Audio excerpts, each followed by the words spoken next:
I'd like to introduce now the film director of the campus events film program, Momita Sengupta. Thank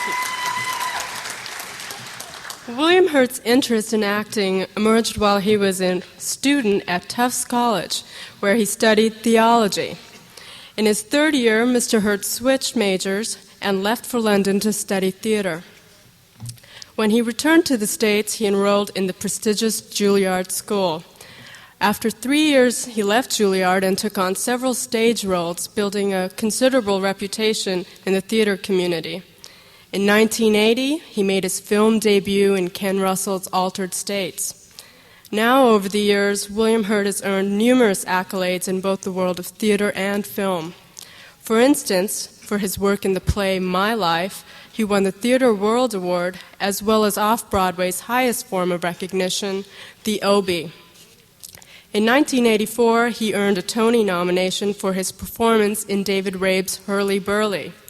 In film, he has been honored with 3 successive Academy Award nominations, and in 1985, he won the Oscar for his portrayal of the flamboyant Melina in Hector Babenco's Kiss of the Spider-Woman. As you've seen in the film clips, William Hurt is an actor who goes beyond traditional boundaries and makes his portrayal of each character unique.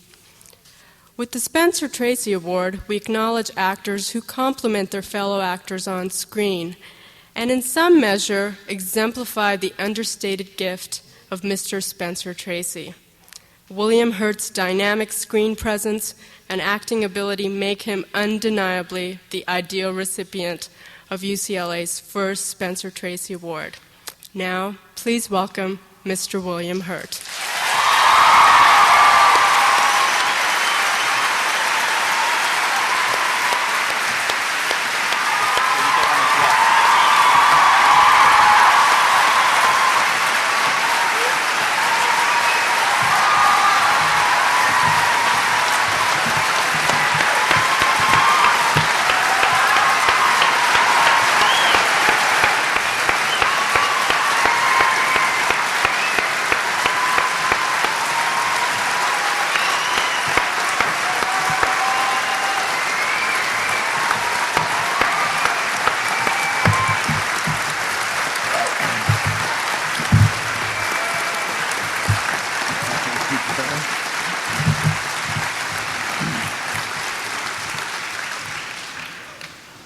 We're pleased to present you with the Spencer Tracy Award, and I'd just like to read what we have in the plaque here. It says, the Associated Students of UCLA present the Spencer Tracy Award for Outstanding Screen Performances and Professional Achievement to Mr. William Hurt, April 27, 1988.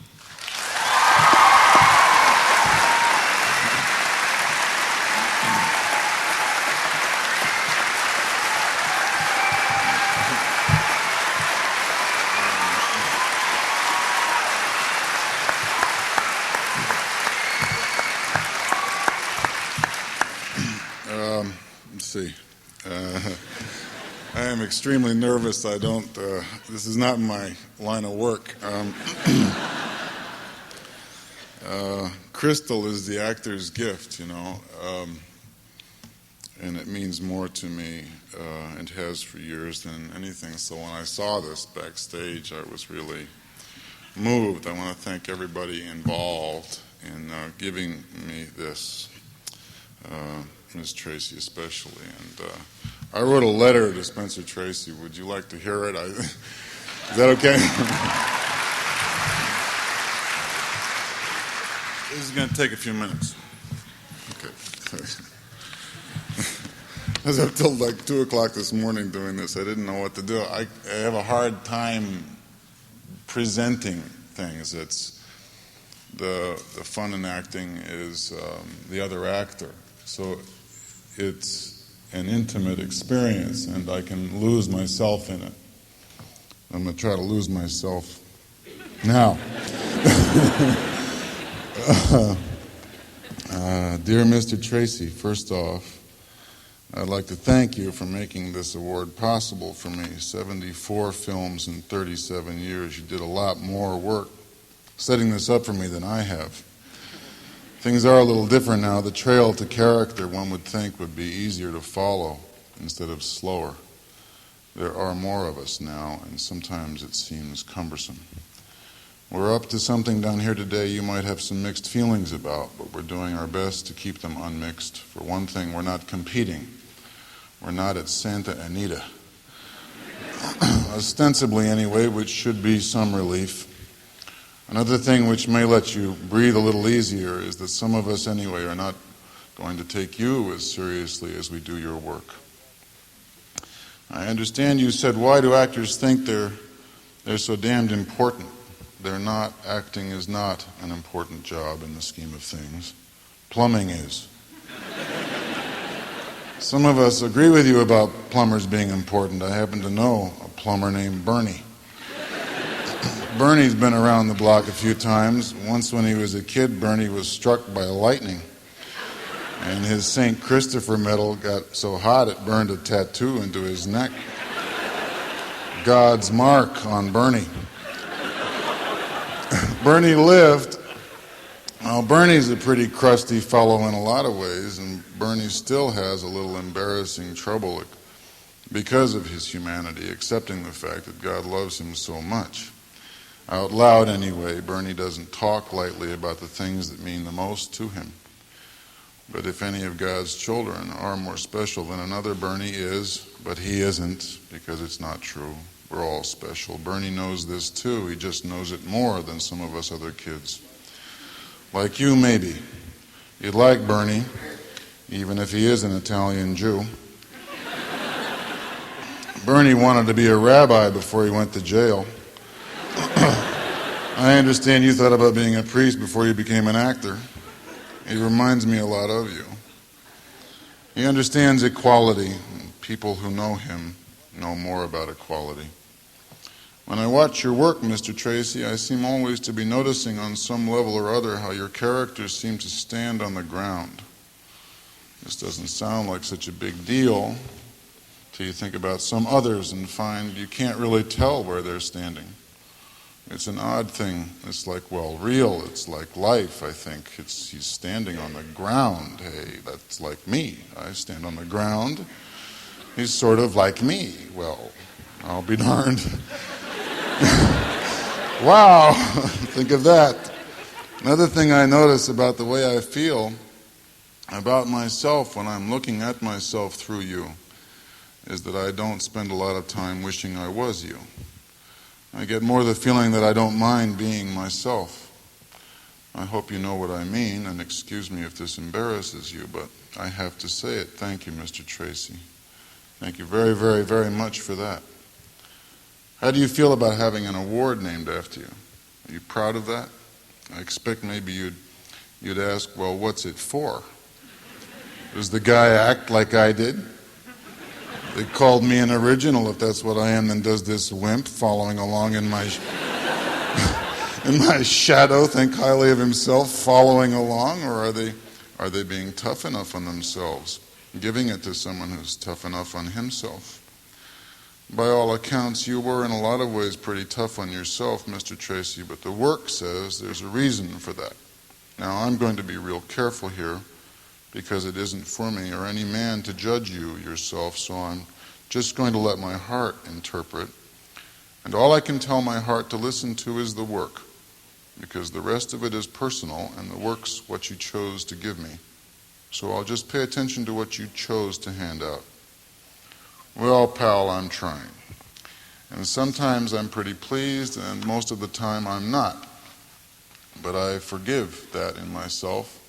That is my privilege, to be serious and loving enough of the work to expect my best, and sometimes I try too hard. So maybe you can relate to that. Also, I think the only way to answer the question is to ask ourselves, not you. I have a feeling you might just let the question hang. Let it belong to us fools still whacking away down here. And excuse me again, thank you, Mr. Tracy. You're helping me grow up. You're still helping me grow up, even now while you're resting.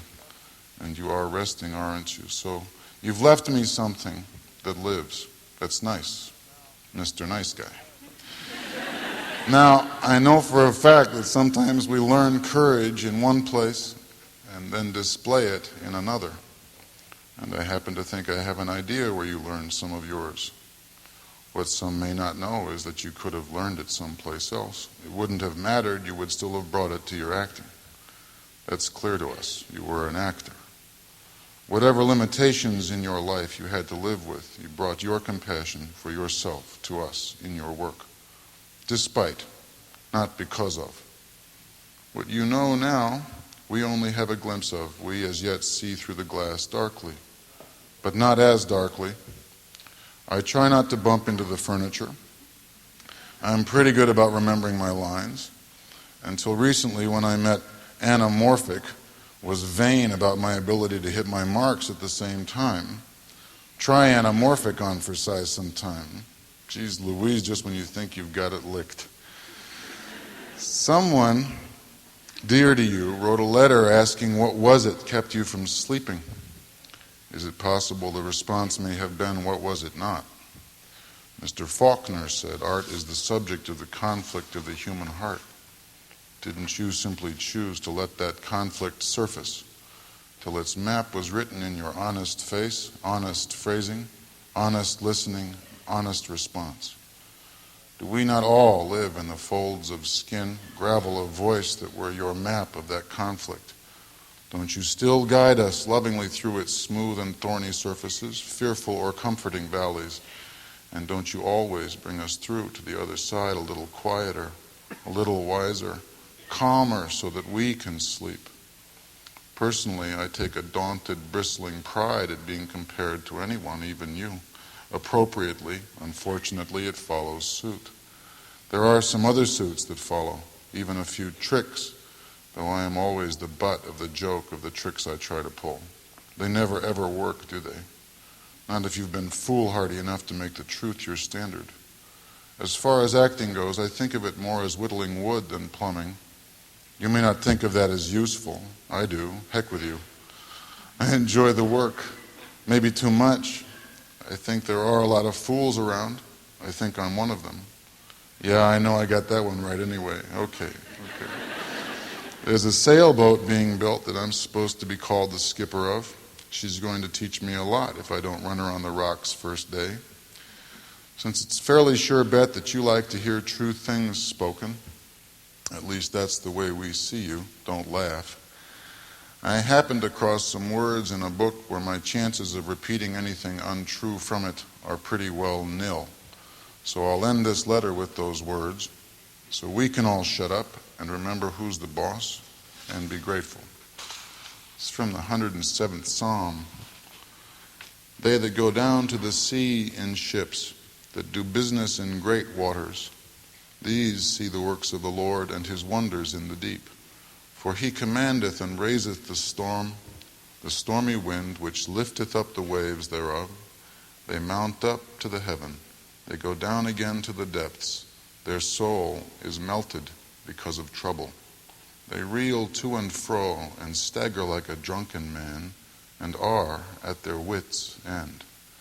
Then they cry unto the Lord in their trouble, and he bringeth them out of their distresses.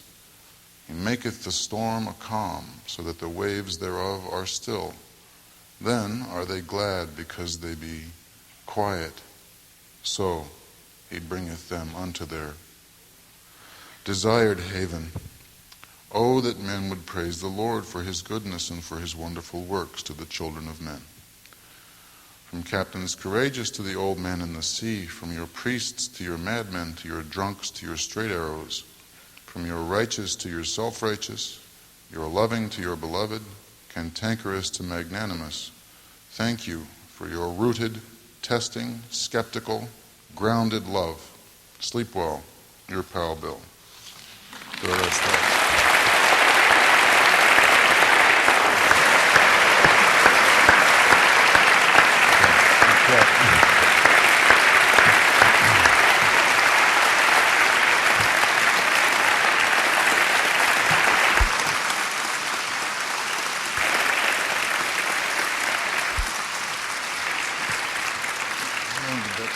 There's not too much to say after that, but it was really a beautiful letter. And I think on behalf of Ms. Tracy and Camps Events, thank you very much for that.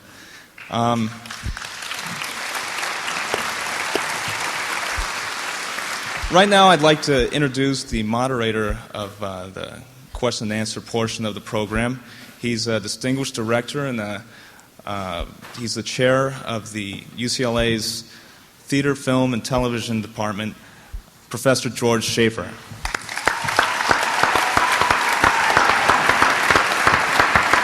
Thank you. Why don't you sit down and to ask questions, there are microphones in the center two aisles. You know, we started a little late, and we hope you stay in your seats, and we can go on for about 15 more minutes. So don't leave, and there's a lot more to come. Thank you. Very good. I think we're more interested in questions that are on your mind than... Okay. Who wants to start? Yeah, a lot of sense. Yes? Somebody's at a I microphone. got a question over here. Over there, right. Whitman Wood, and I was fascinated that you said acting was like Whitman Wood. Could you expand?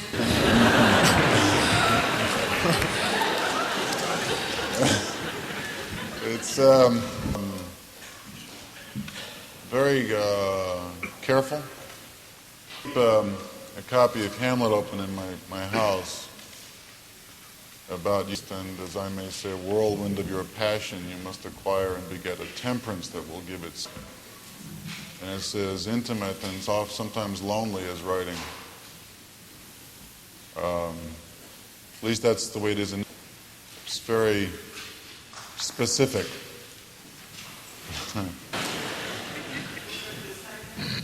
Right. Over here. Over here? Oh, sweet. Okay, Yeah. first of all, I'd like to congratulate you again on your award. What justification did you use to decide, I'm going to get out of this? I don't often. Like to do. I think of the theater as a ritual. I think of it the same. Try to think of it the same way the Greeks and the Romans had in mind, as a purgation of pity and fear, so that we are relieved to enjoy our lives. And I thought, why not? I want to do that. That's basically it. Good answer. Now we go back over here. Yeah.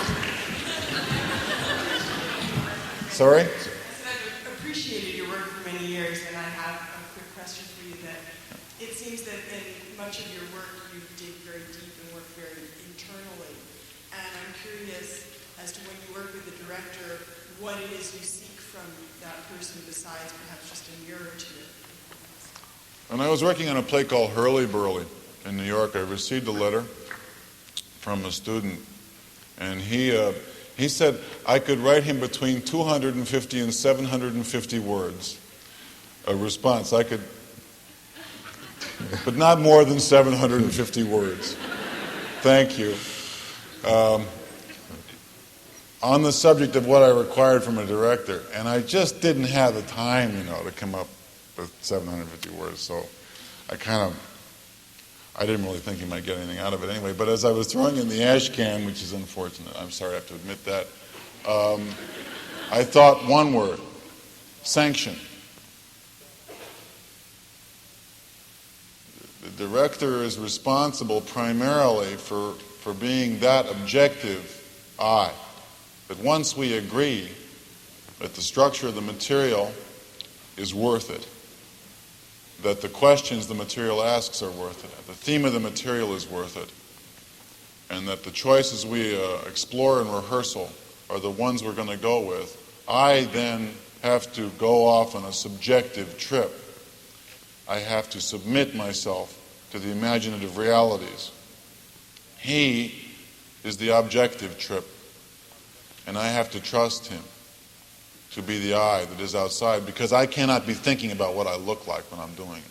I just can't be thinking about what it's meant to achieve or anything. I have to think about what my job is. The requirement of sanction covers so many bases. He has to understand my craft. Otherwise, he won't know how to protect me. That's a big question. Very important question. He's a port authority of ideas. He makes sure that the buses move, amongst all the departments, and that includes me. And you have to look for an individual who does not have his energy completely wasted and dissipated on the arbitrary responsibility that is placed on him of administration, which I find to be an imbalance in the system. Yeah. Sorry, it's that is the best description I've ever heard of my life's calling. I'm glad that I went to it. Next question over here. I was really impressed with your work in Children of a Lesser God, and I was wondering how your work with deaf children and learning sign language affected your perceptions about life. Oh. A simple question. I don't know. Is a problem, but we don't even sometimes take our images seriously. They do. They think and communicate in pictures if they go to the level of ASL and don't relate it to spoken word. Also, obviously, we are all crippled in some way. And I think, Tracy knew that. And it gives us strength. But that's a big question, too. This side. This may not be the most mature question in the world, but we've been waiting Whoa. to ask it. It's okay. Once in a lifetime chance. Would you mind taking a picture with us?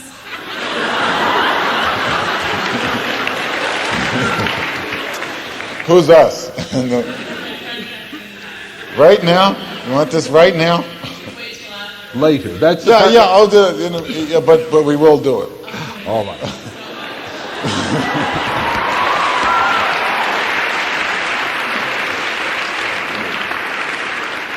Put that on the schedule. One dumb question out of four. That's not bad. That's not dumb. Pictures.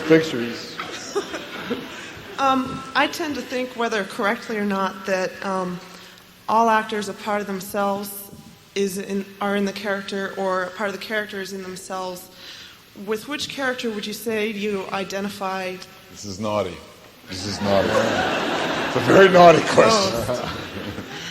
La Rochefoucauld said what actors are like lovers, they never cease to talk about themselves, something like that.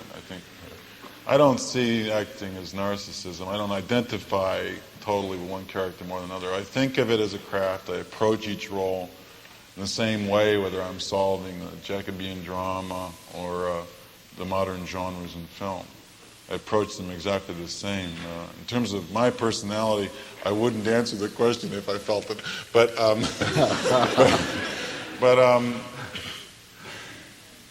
since my primary concern is structure, my identification with character doesn't come until after I've sorted out whether the project is worthy to belong to in the first place on any level, let alone how I may contribute to it through the character. But I really don't personally. I identify with all of them.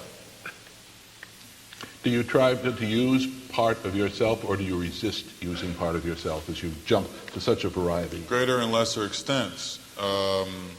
As you study, you begin to study the essential question, which in the theater is, what is the line between reality and fantasy? So for an actor, what that becomes is, what is acting and what is acting out? And I don't like to act out in public. Acting is, to me, if I have not crafted enough of a mask,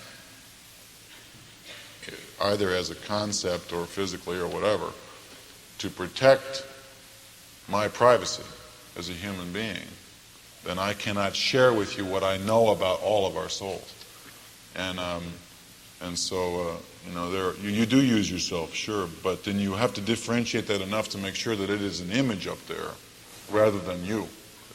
That's a real be real careful about that. Fascinating. One more from this side. Hi, first of all, I'd like to say I think you're really classic artist after having you here today. And I have two questions. The first one is, if you'd like to be remembered for anything years and years from now, what would it be? And also, after the answer... Oh, dress. One day a year. I'm sorry? What? I couldn't hear it. What did you say? What was the second? Can I shake your hand after the answer? Oh, another and it smart warms question. up.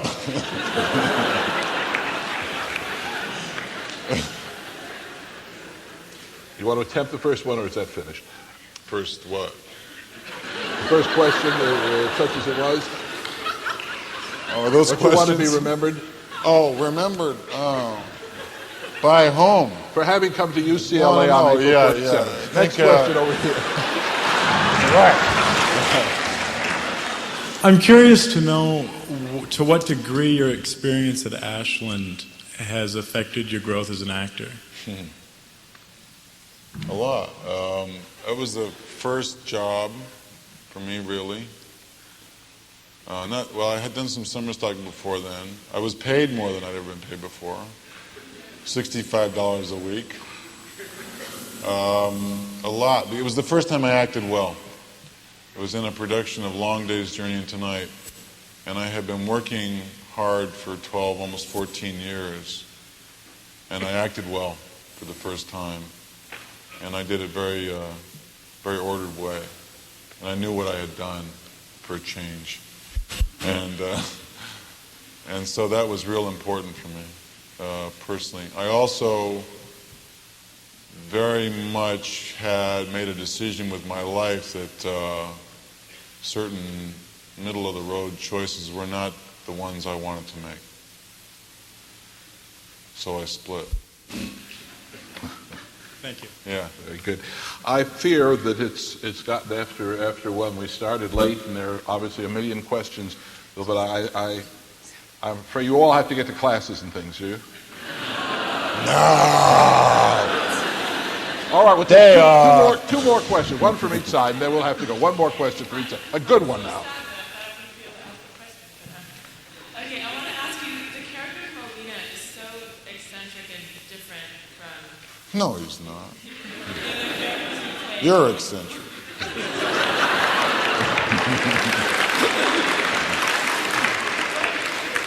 you have to do differently to prepare for that character? I started out working on homosexuality. And then very quickly I realized that wasn't the point. Or at least I thought it wasn't. I started working on the woman. And that was when things started falling into place. Because I can't really explain that. I don't.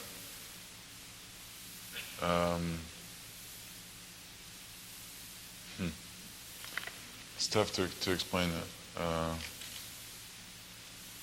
I got around, and then I worked specifically with a woman named Mara, who's a dancer, and she lives in Brazil.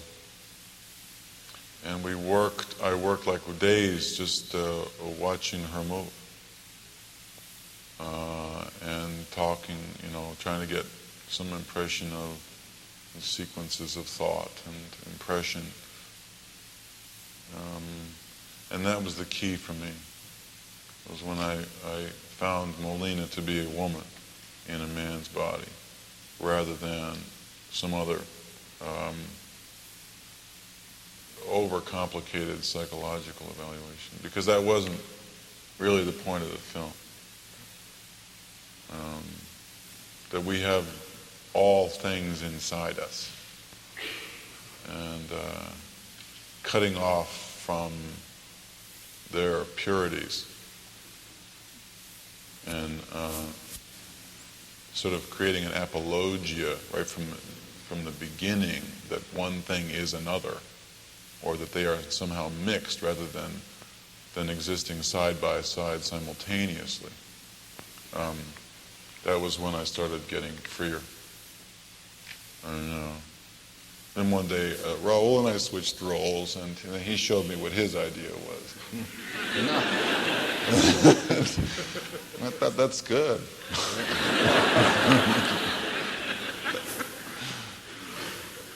Hey, last question now, right over here. Oh, gosh. Could you tell me, Weird, please, isn't it? what attracted you to the role of Martin in A Time for Destiny? I saw it here last weekend. The screenplay. The structure of the screenplay. Because it was seems really so different. gorgeous. Huh? It seems so different than the work It you is did in the different. past. I mean, it's, the structure is Wagnerian and weighty, and the American palate may have trouble moving into that because we tend more to be appealed to through the colloquial structures. And that's nothing to say. That's not to say that they're not viable or real. But also there's this fascinating thing about the transitions of cultural amelioration, and I don't know if I get the impression that we're as aware as is true of how we are, as Americans or as anybody, really living with everybody else on the planet, and we are going through these massive struggles of trying to find identities amongst these intermingling cultures, and this is like a wrenching experience and very hard, and you find that it metastasizes in the form of schizophrenias and all these other things, but what's really happening is the world is getting smaller, and we are becoming closer to one another on very basic levels. And that was what intrigued me. Thank you. Also, Thank you. Lots of things. I think more. Wait. No. I could go on. No, Go on here. talk too much. Okay. Thank you.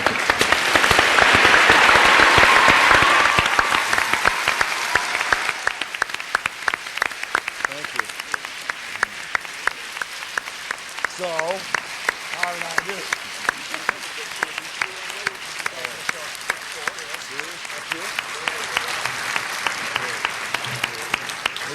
Once again, thank you to George Schaefer, William Hurt, and you. Thank you.